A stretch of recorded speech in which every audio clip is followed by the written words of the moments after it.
உங்கள் இல்லங்களில் வந்து உங்கள் உள்ளங்களை உயிர்ப்பிப்பது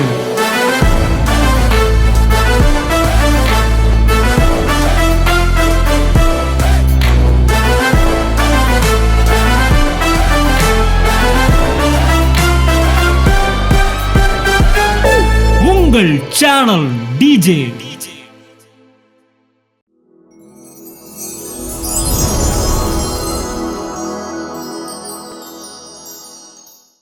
பிரைஸ் லார்ட். கர்த்தருக்கு ஸ்தோத்திரம். கர்த்தர் இந்த இடத்துல எனக்கு வந்து சாட்சியாக நிறுத்தியிருக்காரு. என் பேர் சாரா. கர்த்தர் ஆணையிட்டு கொடுத்த ஊர் இது, ஆணையூர். திருச்சியிலேருந்து மதுரைக்கு இப்போ தான் ஒரு 2 months ஆக போகுது. நாங்கள் வந்து எப்படி நாங்கள் வந்த பாதைகள்னு சொல்லப்போனால் ஆக்சுவலாக 3 விஷயங்கள் அண்ணன் அடிக்கடி சொல்லுவார். Character transformation, prosperity and body transformation. இது வந்து 3மே எனக்கு ஈக்குவலாக வேலை பார்த்துச்சுன்னு சொல்லலாம். அதில் முக்கியமாக நான் எதை சொல்ல விரும்புகிறேன்னா கேரக்டர் ட்ரான்ஸ்ஃபர்மேஷன் தான். ஏன்னா என்னோடய ஃபேமிலி பேக்ரவுண்ட்லாம் ஒரு சின்ன ஊழியத்துக்கு ஒன்று கொடுக்கணுன்னாவே அதை வந்து ரொம்ப யோசித்து ரொம்ப இதாக செய்கிறவங்க தான். அவ்வளோ சீக்கிரமாக வராது. அப்படிப்பட்ட ஃபேமிலியில் நான் கொடுக்குறது அப்படிங்கிறது அவங்களுக்கு, ஏன்னா எனக்கு எந்த படிப்பு கிடையாது, வருமானம், எந்த சோர்ஸ் ஆஃப் இன்கம் எதுவுமே கிடையாது. ஃபேமிலி சுத்தமாக ஹஸ்பண்ட் சைடும் சரி, பேரண்ட்ஸ் சைடும் சரி, 2 சப்போர்ட்டுமே கிடையாது. 2017 கிட்டேருந்து நான் யூடியூப்பில் அண்ணனோட மெசேஜஸ் ஃபாலோ பண்ணிட்டு வரேன். Every Sunday and Wednesday Bible study எப்போவுமே மிஸ் பண்ண மாட்டேன். எங்கே இருந்தாலும் நான் பெங்களூரில் இருந்தப்போ கூட அதை தான் ஃபாலோ பண்ணிட்டு வந்தேன். அப்போது தான் நேரில் வரணும்னு தோணுச்சு. கர்த்தரை கூட்டிகிட்டு வந்தார். இங்கே வந்தப்போ நானும் பையனும் மட்டும்தான் வரோம்.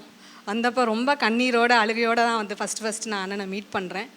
என்ன சொல்கிறதுன்னு கூட தெரியலை. நான் பெங்களூர் போகிறேன்றது மட்டும்தான் சொல்கிறேன். போயிட்டு திரும்பி இங்கே வருவேன் அப்படின்னு வார்த்தையும் நான் சொல்கிறேன்.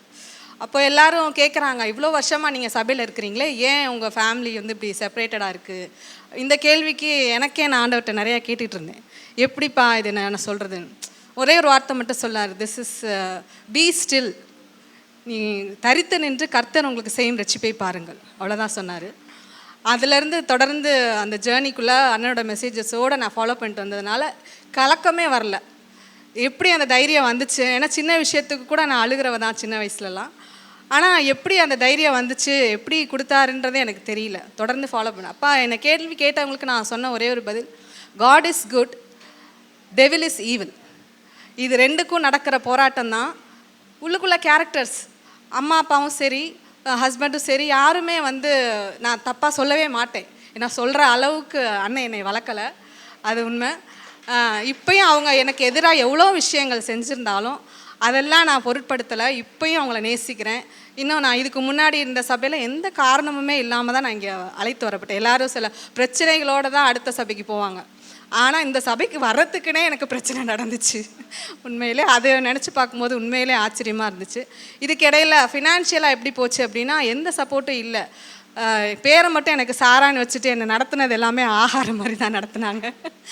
அந்த பாதையிலையும் கர்த்தர் வந்து எப்படி ஒரு துருத்தியை கையில் கொடுத்து அனுப்பிச்சாரோ ஆபிரகாம், அது போல் எனக்கு கர்த்தர், அவர் தான் எனக்கு ஆபிரகாமாக இருந்தார்.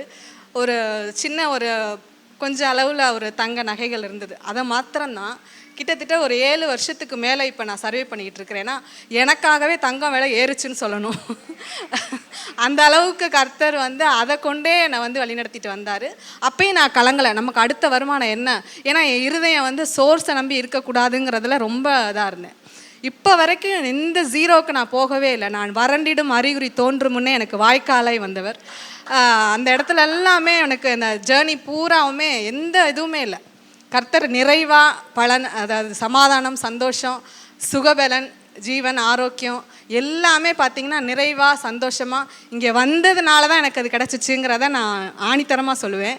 ஏன்னா அண்ணனோட எல்லா செய்திகளுமே ஒன்று கூட வெளியிலேருந்து பார்க்குறவங்க எவ்வளோ வேணாலும் சொல்லலாம். எனக்கு கூட நீ அங்கேயா போகிற அப்படின்னு ஃபேமிலியிலே கூட சில எதிர்ப்புகள் இருந்துச்சு. அதையும் தாண்டி தான் நான் வந்தேன். இப்போது அவங்களே சில பிரச்சனைகள் பண்ணுறதா பிளான்லாம் இருந்துச்சு. நான் இங்கே வந்துட்டேன்னா விடமாட்டேன், அது எப்படி நீ அங்கே போகலாம் அப்படிங்கிறதுலாம். ஆனால் அவங்க வாயாலே நாங்களே தான் வந்து எங்கள் பிள்ளைங்களை அமுச்சு விட்றோம் மதுரைக்குன்னு அவங்க வாயாலே சொல்ல வச்சார் கர்த்தர். இப்போ அந்த இதில் இது பண்ணுறோம். இன்னொரு விஷயம் என்னென்னா, இன்னும் நான் சொல்ல விரும்புகிறது என்னென்னா, சில பேர் வெளியிலேருந்து கேட்குற கேள்விகள் வந்து உள்ளே நிறையா பார்க்கறது இல்லைன்னு நான் நினைக்கிறேன். உள்ளே இருந்து அதை கேட்குறவங்களுக்கு தான் என்ன சொல்கிறாங்கங்கிறது புரியும். ஏன்னா ஐஸ்வர்யம்னு சொல்கிறது மாத்திரம் இல்லை, அது வந்து பண ஆசை இல்லாத ஐஸ்வர்யம். இன்னொன்று சுயத்தை சாகடிச்சாதான் சாவாமை. இது ரெண்டுலையும் கர்த்தர் நம்மளை நடத்திட்டு போகிறாரு. அதை நான் அனுபவபூர்வமாக உணர்கிறேன். இப்போ வரைக்கும் கிட்டத்தட்ட மோர் தென் 15 வருஷத்துக்கு மேலே நான் டாக்டர்னு போனதில்லை. இடையில ஒரு தடவை ஆக்சிடென்ட்ஸ் கிட்டானதுனால ட்ரீட்மெண்ட்காக எடுத்ததான். பட் இது வரைக்கும் ஒரு தலைவலி காய்ச்சல்னு கூட வந்ததே கிடையாது. அதுவும் அண்ணனோட மெசேஜஸ் கேட்க ஆரம்பித்ததுக்கப்புறம் நோ சிக்னஸ் நோ டெப்ட் எதுவுமே இல்லாமல் இது வரைக்கும் ஆசீர்வாதமாக நிறைவாக வச்சுருக்காருன்னா கர்த்தருடைய நாமம் மகிமைப்படுவதாக. அண்ணனுக்கும் நான் நன்றி சொல்கிறேன்.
உங்கள் இல்லங்களில் வந்து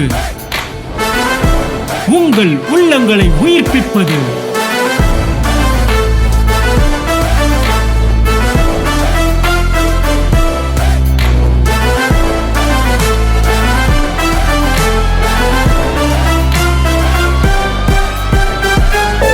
உங்கள் சேனல் டிஜே.